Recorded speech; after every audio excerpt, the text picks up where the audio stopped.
is interesting. The first murder was committed by Cain. Sawa. Where did he learn murder from? Because that was the first murder. It's not like he saw murder being done, akafanya hivyo. So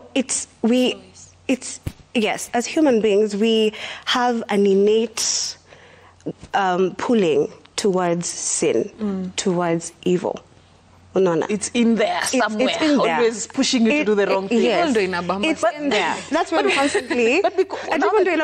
Evil ndo inabamba saa zingine. Yes, it's true. That's why we always have a pulling. When you're stealing it, it's sweet. Exactly. Yeah, so especially when you're going behind the back of someone. Yes. Safin, how do you know? I have stories. So you see, we're always in the boxing ring of your flesh versus spirit. Yeah. Unaona. But we have really reduced or ignored our spirit man. The flesh is constantly taking over. Always. Why is it increasingly becoming difficult to, now that you're talking about choice, to choose to love one person? That's a difficult one, yeah? Because hapo ndio shida inatokea. Watu hawajijui, watu hawajui wanataka nini. Yes, you don't know alafu wanaingia kwa dating pool, wana confuse kila mtu. Hiyo kitu ya choice ni big kwa sababu imagine hautachapwa. You're a grown up. Yeah. Just do what you want. Yeah. Do what you want, but be honest about it. Right. And I know not everyone, venye tu Sija amesema, place hata tumetoka ni ngumu to maybe discussions tuna have hapa inaweza watu wanaweza ona tunakam maybe from privilege like she already knows how to communicate so it's easy. Listen, the reason we're able to talk about these things, it's because we've been there and we've done that and we know how it goes. We've suffered the consequences and then we've made conscious decisions to be better. So it's not a thing for some people. It's something literally anyone can learn. You can learn how to love yourself. And listen, loving one person is not a must. Kumbuka hiyo ndo tunasema. Kama uko na heart big unataka watu 7. Wewe amua na ukwe honest. That's true. And also, how does that conversation go though, babe? I just want us to talk. I've decided that I want somebody else. I mean, how does that conversation open up that go? conversation, by the way. And then, I mean, the answer is always going to be yes or no. Like, am I in it? Or not. Or not, all right. You know? CJ, the story I was giving you about that gentleman, and it's something that is quite common in the society.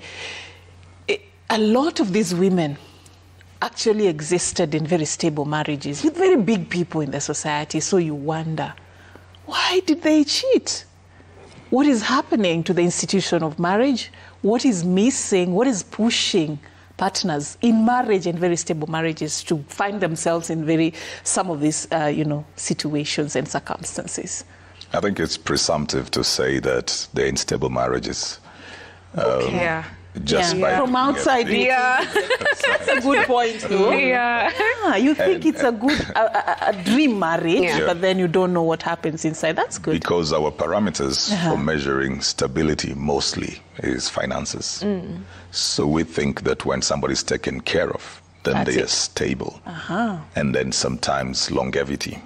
So we think, well, they've been there for 5 years 18. And for 6.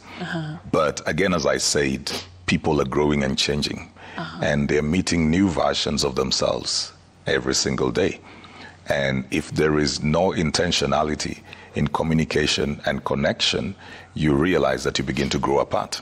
You speak very different languages. So you could be together for long, but you're no longer where you were before. That's where the unmet needs come. Because maybe when you met, you were very introverted. Now you want expression outside, you want to keep going out, but the person is stuck at whom they met before. Maybe you were very timid, now you've grown confident, and their understanding, maybe you've become rude because now you speak out.